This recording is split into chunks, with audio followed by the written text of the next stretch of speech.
children, welcome to my channel Economics with Purnima Sharma. Again, first of all, I want to make a request to you all.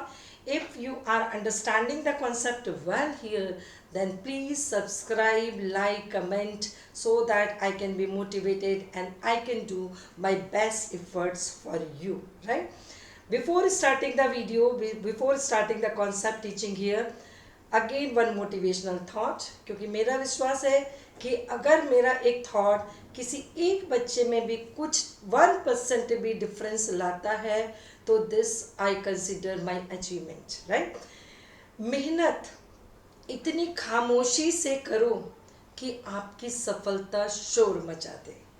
कई बच्चों को हमने देखा है कि बच्चे क्या करते हैं, पूरे साल पता नहीं चलते कि ये पढ़ रहे हैं, इनको कुछ आता है, बहुत साइलेंट क्लास में रहते हैं, लेकिन जब उनका रिजल्ट आता है तो टीचर्स भी खुशी से झूमने लगते हैं कि ये बच्चा 95, 99। और कुछ बच्चे इतना शोर मचाते हैं कि मैम ये पढ़ लिया, वो पढ़ लिया, ये डाउट हो, और उनके मार्क्स कम रह जाते हैं। तो मेरा मतलब ये नहीं है कि आप डाउट्स नहीं पूछें, लेकिन बहुत ज़्यादा शोर ना मचाएं कि मैं इतना पढ़ रहा हूँ, मैं इतनी पढ़ रही हूँ, right.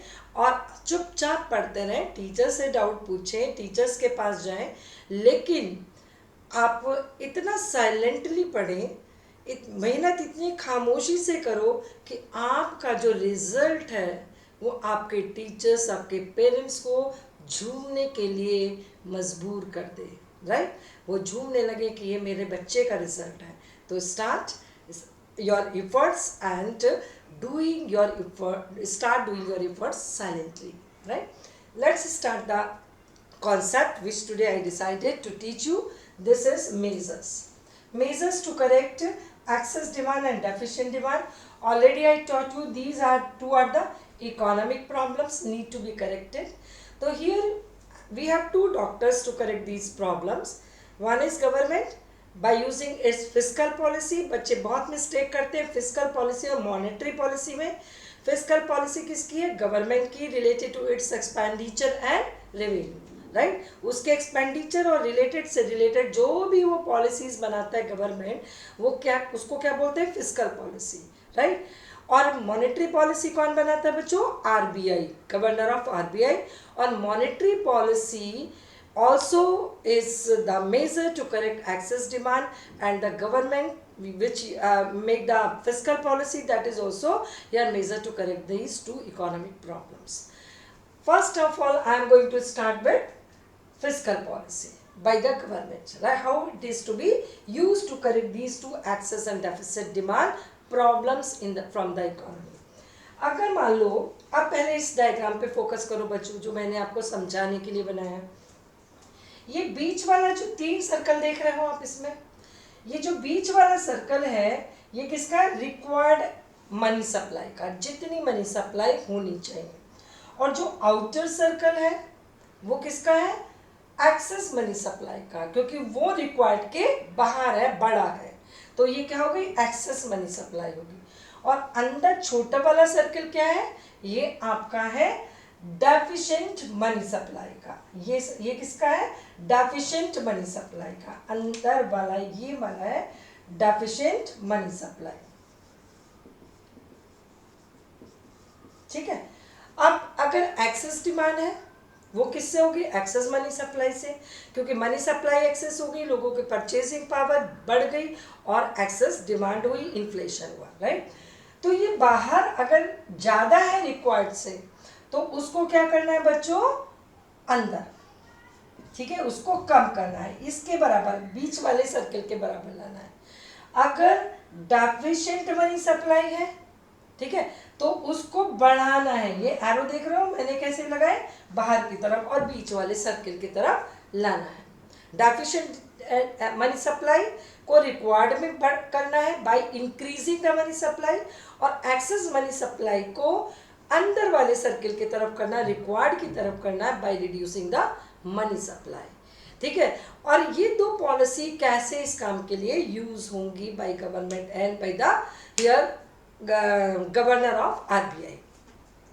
Access, suppose excess demand है, इन्फ्लेशन है, राइट।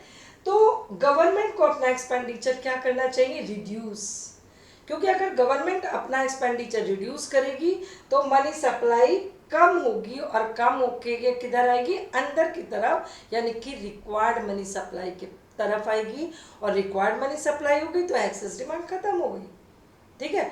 तो eight the time of excess demand government should decrease its expenditure and specifically unproductive expenditure, जो केवल मनी सप्लाई बढ़ाता है, आउटपुट नहीं बढ़ाता है। Come to deficient demand, deficient demand है, डिफ्लेशनरी गैप है, तो गवर्नमेंट को अपना एक्सपेंडिचर करना चाहिए, बढ़ाना चाहिए। आरो क्या है, ऊपर बढ़ाना चाहिए, क्योंकि गवर्नमेंट एक्सपेंडिचर करेगी तो लोगों की परचेसिंग पावर बढ़ेगी, और लोगों की परचेसिंग पावर बढ़ेगी तो डिमांड बढ़ेगी, और deficient demand will convert into the sufficient demand. अब आ जाइए tax rate related to revenue. Taxation policy क्या है, गवर्नमेंट की रेवेन्यू पॉलिसी है, और वो किस में आती है, फिस्कल पॉलिसी में आती है। तो टैक्स रेट को क्या करना चाहिए, गवर्नमेंट को बढ़ा देना चाहिए। कौन से टैक्सेस, डायरेक्ट टैक्सेस, ठीक है, क्योंकि इनडायरेक्ट टैक्स बढ़ाएगी तो क्या होगा कि which will be added with the price of a commodity and will increase the price. तो यहाँ पे स्पेसिफिकली मेंशन करना है कौन से taxes, direct taxes. Direct tax बढ़ा तो क्या हुआ, disposable income of the people will reduce, disposable income DY, right, will reduce, and once the disposable income of the people will reduce, they can demand less, and the excess demand will be converted into sufficient demand, ठीक है। तो tax rate को बढ़ाना चाहिए government को अपने expenditure को control करना चाहिए, स्पेसिफिकली अनप्रोडक्टिव एक्सपेंडिचर, और कैसे बजट प्लान करने चाहिए, सरप्लस बजट।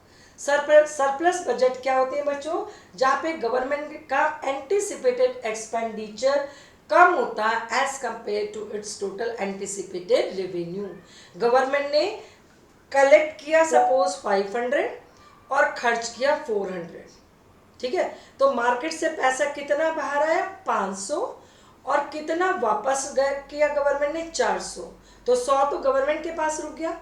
जो 100 गवर्नमेंट के पास रुका बच्चों, उसके बराबर डिमांड कम हो जाएगी, राइट। तो this is the end at the time of deficient demand tax rate is to be reduced. Tax rate को, डायरेक्ट टैक्सेस को कम कर देना चाहिए। जब डायरेक्ट टैक्सेस कम होगा तो disposable income of the people will increase. If disposable income of the people will increase, they can demand more for goods and services, and deficit demand, deflationary gap problem can be overcome. ये जो है ये बाहर आ जाएगी क्योंकि money supply बढ़ गई और सफिशिएंट डिमांड में कन्वर्ट हो जाएगी। अब डेफिशिएंट डिमांड में किस टाइप के बजट प्लान करने चाहिए, that is deficit budget, right. Deficit budget is to be planned. Deficit budget is to be planned.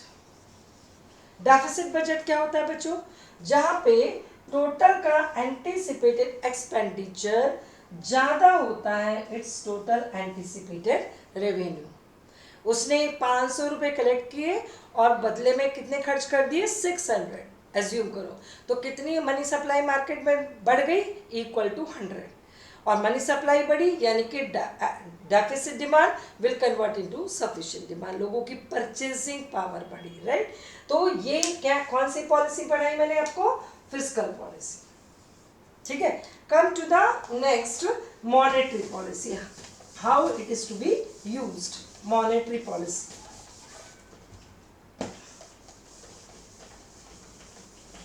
monetary policy I explained to you in the central bank also, right. So you can go through those videos also for more clarity. Here I will explain you in brief, right, कि ये आपका monetary policy,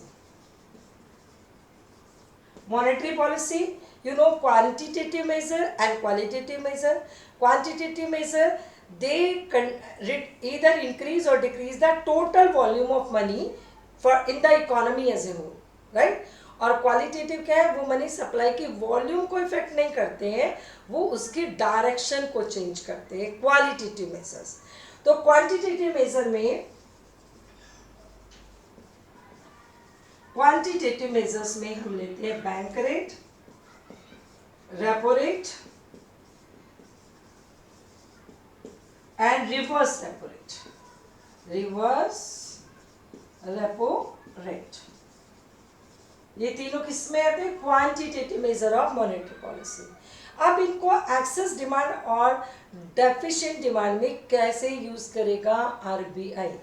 अगर access demand है यानी कि money supply क्या है, बाहर वाला सर्कल है और उसको कम करके अंदर की तरफ करना है, कम करना है, तो बैंक रेट, रेपो रेट और रिवर्स रेपो रेट तीनों को क्या कर देगा? वो बढ़ा देगा। तीनों बढ़ेंगे, ये और ये तीनों क्या होंगी? आपकी बढ़ जाएंगी, राइट।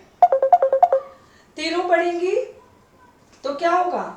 बैंक रेट बढ़ा, लोन क्या हो गया? महंगा हो गया, राइट। किसके लिए? कॉमर्शियल बैंक के लिए। कॉमर्शियल बैंक भी अपने इंटरेस्ट रेट बढ़ा देंगे, ठीक है। इन दोनों में क्या डिफरेंस है? ये शॉर्ट टर्म लोन के लिए होता है और ये लॉन्ग टर्म लोन के लिए होता है। The rate at which RBI lends money to commercial bank for long run this is bank rate, for short run it is repo rate, ठीक है। तो अगर मान लो इन्फ्लेशन है, ऑलरेडी मनी सप्लाई ज़्यादा है, तो इन दोनों को गवर्नमेंट क्या करेगी? बढ़ा देगी, ठीक है। किसको? बैंक रेट को और रेपो रेट को, दोनों को बढ़ा देगी। बढ़ाएगी बैंक रेट और रेपो रेट को तो कॉमर्शियल बैंक अपने इंटरेस्ट रेट बढ़ा देंगे, क्योंकि वो अगर महंगे रेट पे ले रहे हैं तो वो सेम रेट पे लोगों को नहीं देंगे, वो भी बढ़ा के देंगे, तो इससे इंटरेस्ट रेट बढ़ जाएगा। इंटरेस्ट रेट बढ़ जाएगा तो लोन के कॉस्ट ऑफ बोरोइंग बढ़ गई, हमारे लिए, जनरल पब्लिक के लिए लोन महंगा हो गया, loan become expensive and which will discourage the people to take loans and demand for loan will reduce. When demand for loan will reduce, then money supply will reduce. ठीक है। Come to deficient demand. In case of deficient demand, already money supply is less. और उसको क्या करना है? बढ़ाना है। तो बैंक रेट, रेपो रेट दोनों को क्या करेंगे? कम। कम किया तो क्या होगा कि commercial bank also will reduce their interest rate, और जब कॉमर्शियल बैंक इंटरेस्ट रेट को कम करेगा तो हम लोगों के लिए कॉस्ट ऑफ बोरोइंग कम हो गई और लोन क्या हुआ? चीपर, ठीक है, क्योंकि हमें कम पैसा देना पड़ रहा है इन द फॉर्म ऑफ इंटरेस्ट। अब लोन सस्ता हो गया तो demand for loan will increase. When demand for loan will increase, the people will come forward to take the loans for the most important purpose or for the less important purpose, for different purposes, and the money supply will increase. आ जाइए reverse repo rate. Reverse repo rate क्या है? The rate at which commercial bank park their surplus funds with RBI in their account. सारे banks के account RBI के पास है, जिस रेट पे कॉमर्शियल बैंक अपने सरप्लस फंड्स को आरबीआई के पास डिपॉजिट करता है, उसको बोलते हैं रिवर्स रेपो रेट। अब अगर मान लो एक्सेस डिमांड है, ठीक है, और आरबीआई चाहता है कि commercial bank loan general public को ना दे बल्कि हमारे पास रखे, ठीक है, तो वो इसको क्या कर देगा? बढ़ा देगा। मैं आरबीआई हूँ, मैंने सपोज 20 से 25% कर दी, तो commercial bank in spite of giving loans to the general public, now they will prefer to keep their surplus funds to me, क्योंकि मेरे पास एक तो इंटरेस्ट रिवर्स रेपो रेट मैंने बढ़ा दिया है एज ए आरबीआई, और साथ में मेरे पास अगर फंड्स है कॉमर्शियल बैंक के तो वो ज़्यादा सेफ है, क्योंकि जनरल पब्लिक के साथ उनको प्रॉब्लम रहती है सेफ्टी ऑफ फंड्स कि वो रिकवर होगा या नहीं होगा, लेकिन आरबीआई के पास तो फंड सेफ है। तो कॉमर्शियल बैंक किसको प्रेफर करता है? आरबीआई को, अपने सरप्लस फंड्स पार्क करना in spite of giving loans to the general public, ठीक है। तो अगर वो अपने फंड्स को यहाँ डाइवर्ट कर देगा, सपोज ये फंड्स है, पहले इतना पब्लिक को देता था और इतना सपोज आरबीआई के पास रहता था, अब ये बढ़ा दिया तो और ज़्यादा ये आरबीआई के पास रहेगा और उसके पास फंड्स कम बचेंगे, किसके लिए? To give loans to general public, and क्या हो जाएगा? लोन कम हो जाएंगे, लोन कम हो जाएंगे तो मनी सप्लाई कम हो जाएगी, मनी सप्लाई कम हो गई और ये बाहर वाला सर्कल अंदर की तरफ शिफ्ट होगा रिक्वायर्ड मनी सप्लाई के तरफ, और क्या होगा? ये जो एक्सेस डिमांड थी वो कंट्रोल हो जाएगी, which was cause because of excess money supply. अब इधर आ जाइए, डेफिसिट मनी डिमांड में क्या करेगा, इस रिवर्स रेपो रेट को क्या करेगा, कम कर देगा। ठीक है, रिवर्स रेपो रेट आपका कम कर दिया। सपोज मैं आरबीआई, मैंने कहा कि पहले अब मैं 20% देती थी, अब मैं 15% दूंगी, तो सारे कमर्शियल बैंक मेरे पास जो अकाउंट है उनका वहाँ से निकाल के किसको प्रीफर करेंगे देना बच्चों, जनरल पब्लिक को, क्योंकि वहाँ से उनको ज़्यादा प्रॉफिट हो रहा है, ज़्यादा पैसा मिल रहा है। ठीक है, तो वो मेरे पास से विड्रॉ करेंगे और किसको प्रेफर करेंगे, जनरल पब्लिक को। अब जनरल पब्लिक को करेंगे प्रेफर, तो obviously money supply will increase, demand for loan, the more funds will be available with the commercial bank, it will increase the lending power of commercial bank, क्योंकि funds बढ़ गए, मेरे से withdraw किया और कमर्शियल के bank के पास funds बढ़ गए। जब फंड्स बढ़ गए तो वो ज़्यादा लोन देगा, ज़्यादा लोन देगा तो क्या होगा कि मनी सप्लाई बढ़ जाएगी, किसमें, सर्कुलेशन में, और जो कम थी वो रिक्वायर्ड की तरफ शिफ्ट हो जाएगी और deficient demand, deflationary gap overcome होगा। तो ये आपका तीनों रेट है। इसके बाद आपका एलआरआर है और ओपन मार्केट ऑपरेशन है, right. LRR which is CRR और एसएलआर। सीआरआर क्या है, a fix proportion of deposit with all commercial bank have to keep with RBI in their account as minimum reserves. और ये क्या है सलाह, जो कमर्शियल बैंक को अपने day to day monetary payment के लिए एक अपने डिपॉजिट का फिक्स प्रपोर्शन कैश में रखना पड़ता है, वो क्या है, एसएलआर। दोनों कौन डिसाइड करता है, आरबीआई डिसाइड करता है बच्चों, दोनों आरबीआई डिसाइड करता है। अब आरबीआई अगर डिसाइड करेगा, अगर इन एक्सेस डिमांड है, ठीक है, तो इसको एलआरआर को आरबीआई क्या कर देगा, बढ़ा देगा। आरबीआई अगर एलआरआर को बढ़ा देगा तो क्या होगा कि कमर्शियल बैंक को अब ज़्यादा अपने डिपॉजिट किसके पास रखने पड़ेंगे, आरबीआई के पास in the form of CRR, और ज़्यादा फंड्स कैश में रखने पड़ेंगे अपने पास in the form of SLR. ठीक है, अब क्या होगा कि उसकी लेंडिंग पावर कम हो गई बच्चों, उसके पास कम फंड्स बचे, किसके लिए, लोन देने के लिए। आपको कम फंड्स बचे, लेंडिंग पावर कम हो गई, less loan means money supply will reduce. Come to deficient demand. Deficient demand में एलआरआर और सीआरआर और एसएलआर को कम कर देगा।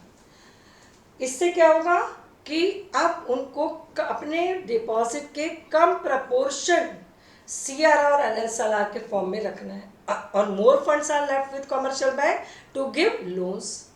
यानी कि इसने इसकी बैंक की क्या बढ़ाई, लेंडिंग पावर बढ़ गई, और इसमें लेंडिंग पावर क्या हो गई, कम हो गई, किसकी, कमर्शियल बैंक। ठीक है, लेंडिंग पावर बढ़ी तो अब बैंक ज़्यादा लोन दे सकता है, और ज़्यादा लोन दे सकता है इसका मतलब money supply will increase and the deficient demand, deflationary gap can be overcome. अब आ जाइए नेक्स्ट आपका ओपन मार्केट ऑपरेशन। ठीक है, ओपन मार्केट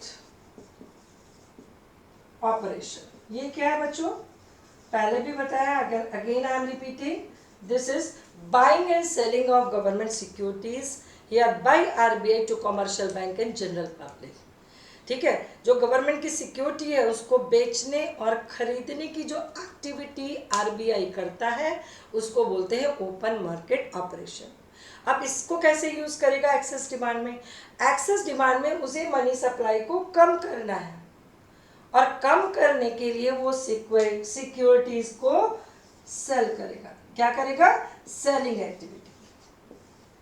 सपोज मेरे पास सिक्योरिटीज है, ठीक है, और जब मैं इस कमर्शियल बैंक को बेचूंगी, सेल करूंगी, तो वो बदले में मुझको क्या देंगे, पैसा, मनी, और उनका जो है फंड्स क्या है, funds with commercial bank will reduce, क्योंकि उन्होंने पैसा मुझे पे कर दिया, क्योंकि मैंने ये बेचे तो सिक्योरिटीज कमर्शियल बैंक के पास गई, कमर्शियल बैंक का पैसा मेरे पास आया, और बैंक के पास फंड्स कम हो गए, किसके लिए? लोन देने के लिए।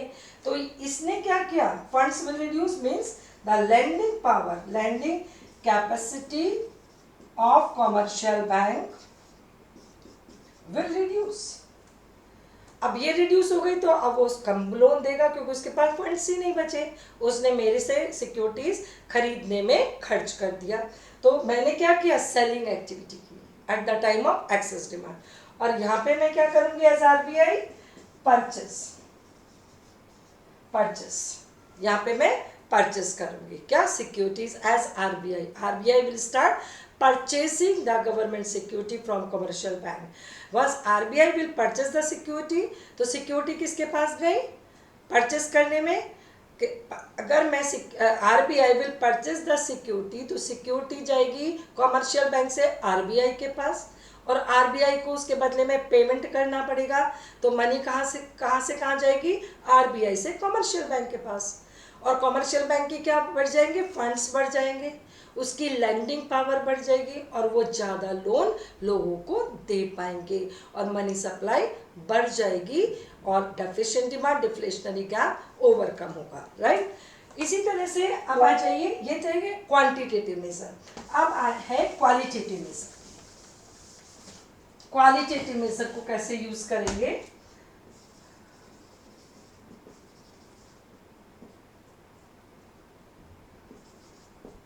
एक्सेस डिमांड में और डेफिशिएंट मार्जिन रिक्वायरमेंट। इसमें सबसे ज्यादा इंपॉर्टेंट क्या है?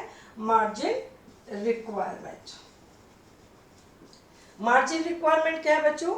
The difference between the amount, the value of collateral and amount of loan granted by the commercial bank. इन दोनों का डिफरेंस कि कितना वैल्यू की कोलेट्रल है जो बोरोवर रख रहा है बैंक के पास, minus the amount of loan granted by the commercial bank. और हमेशा value of collateral remains higher as compared to the value of loan granted by commercial bank according to the margin requirement fixed by banks, right? ये RBI अगर मान low margin requirement 20% से 30% कर देता है, ठीक है, 20 से 30%, तो अगर एक्सेस डिमांड में क्या करेगा? बढ़ा देगा, बढ़ाएगा।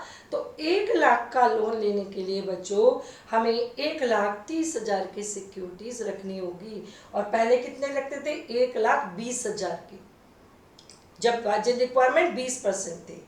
अब जिन लोगों के पास 1,20,000 की तो है, लेकिन कोलेट्रल की वैल्यू 1,30,000 की नहीं है, तो वो लोन ले ही नहीं सकते, ठीक है। तो इसने क्या किया? ये इंक्रीज हो गई, तो इसने क्या किया? बोरोइंग कैपेसिटी को लोगों की कम कर दिया, कम कर दिया। बोरोइंग कैपेसिटी कम हो गई तो लोन कम हो गए, मनी सप्लाई कम हो गई। इधर आ जाइए, यहाँ मार्जिन रिक्वायरमेंट को बढ़ा देंगे, किसके लिए? कंजप्शन पर्पस के लिए, प्रोडक्ट इन्वेस्टमेंट के लिए नहीं बढ़ाएंगे, क्योंकि ये क्या डायरेक्शन चेंज करता है, ठीक है। कंजप्शन अगर इन्फ्लेशन है तो, और यहाँ पे क्या है कि eight the time of deficient demand that will be reduced for all the purpose, सब के पर्पस के लिए इसको कम कर देगा, यानी कि 20% से कम करके उसने कर दिया 10%, ठीक है। अब 20 से 10 किया, 1 लाख का लोन लेना है तो पहले हम कितने की सिक्योरिटी रखते थे? 1,20,000 की, ठीक है।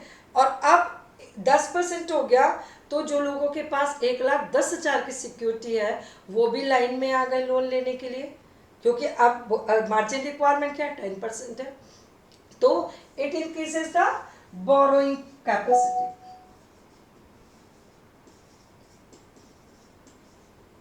will increase of the borrower, and because of increase in borrowing capacity the commercial bank borrowers can take more loans from commercial bank and money supply will increase, deficient demand can be overcome, ठीक है।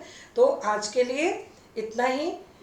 ये आपका इसके बाद rationing है और भी selective credit control है, ये पॉइंट्स आपके क्वालिटेटिव में ही आते हैं जो मैंने अपनी पहली वीडियो में सब बताया, उसको भी आप एक बार देख लेंगे इसके साथ। और ये इसमें फिजिकल और मॉनेटरी पॉलिसी के लिए बहुत स्पेसिफिक रहना बच्चों, क्योंकि वो आपके 3 और 4 मार्क्स को ज़ीरो कर देते हैं, जब भले ही आपने पूरा सही लिखा हो।